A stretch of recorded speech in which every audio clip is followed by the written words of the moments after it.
você enxerga um Brasil hoje hegemônico caminhando para um comunismo? Eu acho essa pergunta bem oportuna. Por quê? Por que essa minha pergunta? Porque a gente está vendo as redes sociais, os canais de televisão, a mídia, órgãos do governo, tudo indo na mesma direção. E como eu sei que você admira o jornalista Alan dos Santos, a gente viu aí o Terça Livre como o primeiro programa no Brasil a ser fechado por um órgão brasileiro, né? Uma instituição brasileira.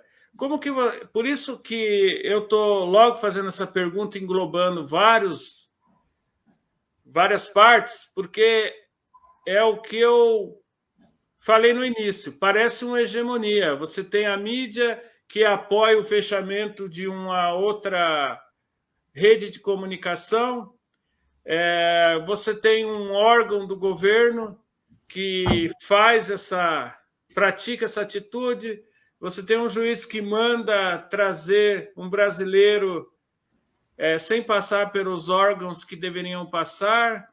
A gente vê faculdades no mesmo caminho. Como é que você vê isso hoje, você como conservadora? Então, deixa eu fazer um preâmbulo aqui para as pessoas entenderem meu ponto de vista. Estou fazendo mestrado em Direito Constitucional e Penal Constitucional. E é importante que as pessoas saibam que dentro da academia, ou seja, dentro das discussões entre os doutrinadores, as pessoas que julgam, juízes, promotores, fora ali das cortes, esse assunto é o mais falado. Eu tive uma matéria que praticamente todas as aulas terminavam com a mesma pergunta: por que o Supremo avança em direção aos outros poderes? Por que os outros poderes não tomaram nenhuma atitude com relação ao Supremo? Eu queria botar um ponto de vista que não é bem meu, é de um autor de um livro chamado Rand Hirsch. Ele é americano, ele é professor universitário nos Estados Unidos, e ele fez uma tese chamada Juristocracia, Rumo à Juristocracia, as origens e consequências do novo constitucionalismo. É esse livro aqui. Nesse livro aqui, ele fala com muita propriedade que, como nós estamos tendo muitos embates entre os governos e os legislativos, e essas guerras políticas, inclusive entre direita e esquerda, têm aumentado no mundo, porque a polarização não aumentou entre comunistas e liberais, conservadores, só no Brasil. O que a gente está vivendo está acontecendo no mundo, e haja visto o que aconteceu nas eleições americanas, que acabaram de acontecer, com influência externa, com influência interna. Inclusive, ouvi até um rumor aí que teriam tido hackers árabes, não árabes, mas lá do Irã e até do Afeganistão, por trás também de manipulação aí dessas comunicações nas redes sociais, mas com o intuito de ter essa polarização e ganhar as eleições dos conservadores, porque eles não têm interesse que o movimento conservador, que é um movimento que protege a família, que protege a propriedade privada, que protege o direito de você se armar e se defender dos ataques externos, que protege uma máxima, que é uma máxima universal, que a democracia é baseada na regra de maioria. O que significa isso? Que a democracia é o regime onde a maioria tem o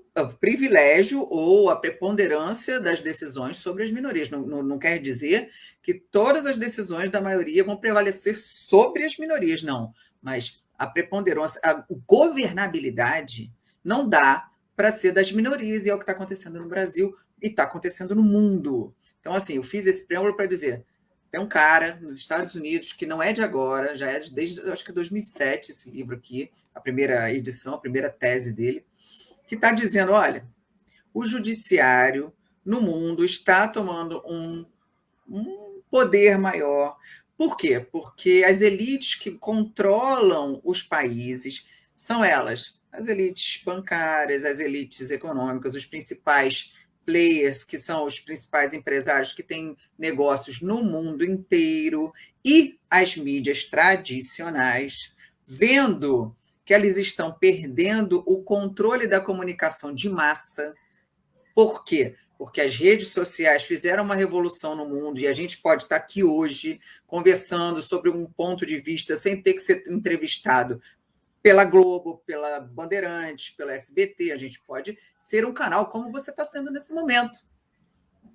E isso faz com que eles temam pela perda do controle. Então, o que eles fizeram? É mais fácil você controlar uma corte composta de poucos homens, que você vai lá, você influencia na hora de indicar, influencia os caras na hora de serem sabatinados, e é mais fácil até de resolver os problemas de 11 pessoas, né? Não querendo dizer nada, né? Deixar no ar, mas dizendo, do que tendo que controlar um Senado, uma Câmara e um presidente que não aceita ser subornado. Porque essa é a grande verdade. Não estou dizendo que todos os conservadores são honestos, mas eu estou dizendo a vocês que esse movimento dos conservadores sobre as esquerdas foi porque as esquerdas sempre viveram do chapéu dos outros, do dinheiro dos outros, de falcatrua, de sacanagem, de ladroagem, do narcodinheiro. Essa é a verdade. Entendeu? Então, os conservadores entraram para parar com isso.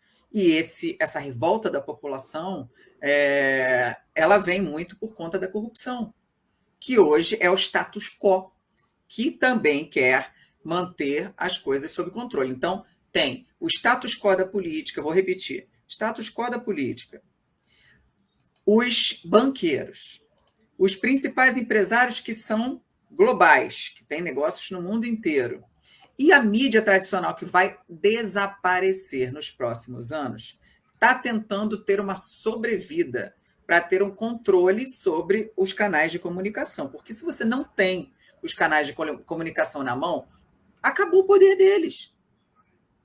E aí, eles fizeram o quê? Começaram a incentivar as pessoas a acreditarem que se colocassem as principais decisões políticas nas mãos do judiciário, em especial das cortes constitucionais, essas cortes seriam mais adequadas, o fórum mais adequado para resolver essas questões e impedir essa briga política embaixo. Ou, pelo menos, ser um juiz ali, um intermediário entre essa briga política, essa polarização, porque assim eles conseguiriam manter os seus negócios, manter o seu status quo, manter o seu dinheiro, porque o grande medo deles é perder o controle financeiro, tá? E que isso seja espalhado para outros players, como está acontecendo, tá?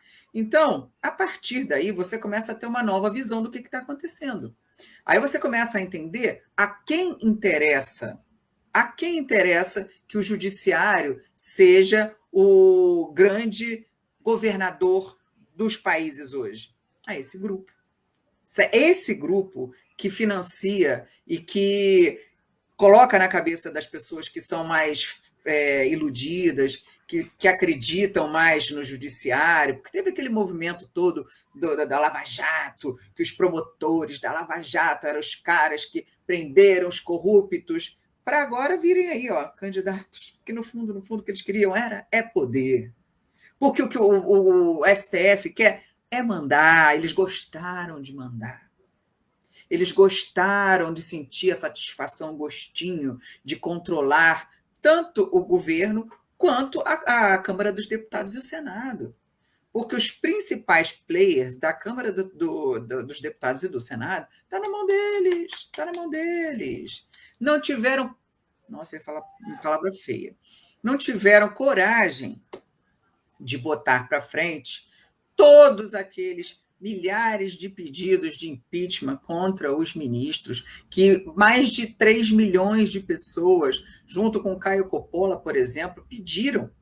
O povo fala, o povo pede, que é o povo que tem essa legitimidade para pedir, é o povo que é supremo, é o poder do povo que a gente dá para o legislativo e para o executivo governarem o país, e o judiciário simplesmente, por quê? Porque eles não têm compromisso com as pessoas, com o povo brasileiro. Eles queriam ser os salvadores da pátria, mas a população brasileira já viu que quando eles sentaram em cima do poder, eles são tão autoritários quanto qualquer outro sistema, seja ele de esquerda, como a gente vivenciou há poucos tempos atrás, seja ele militar, como a gente viveu durante o período militar, a ditadura.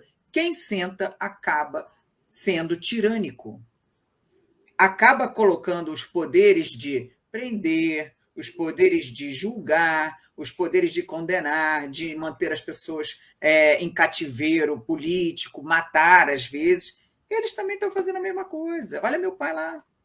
Vê se meu pai podia estar preso com a saúde que ele tem. Vê se meu pai podia estar preso por ter xingado os ministros. Se isso fosse num país sério, meu pai não podia estar preso. Vai falar que ele exagerou? Que ele falou coisa demais lá, que ele foi muito ofensivo? Ok, cara, mas a prisão não justifica. Vai contra ele nos crimes contra a honra, porque aí sim seria o foro adequado, mas manter meu pai preso como um preso político, alegando ataque à democracia, quem está atacando a democracia são os ministros. Quem está atacando a democracia são aqueles que estão usurpando poderes que o povo concedeu para o legislativo fazer as leis e para o executivo executar as leis. Essas são as pessoas que estão indo contra a nossa vontade.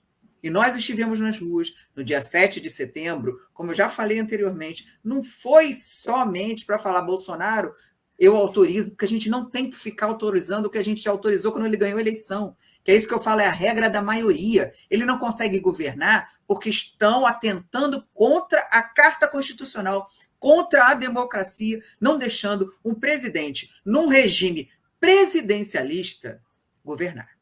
É isso, Renê.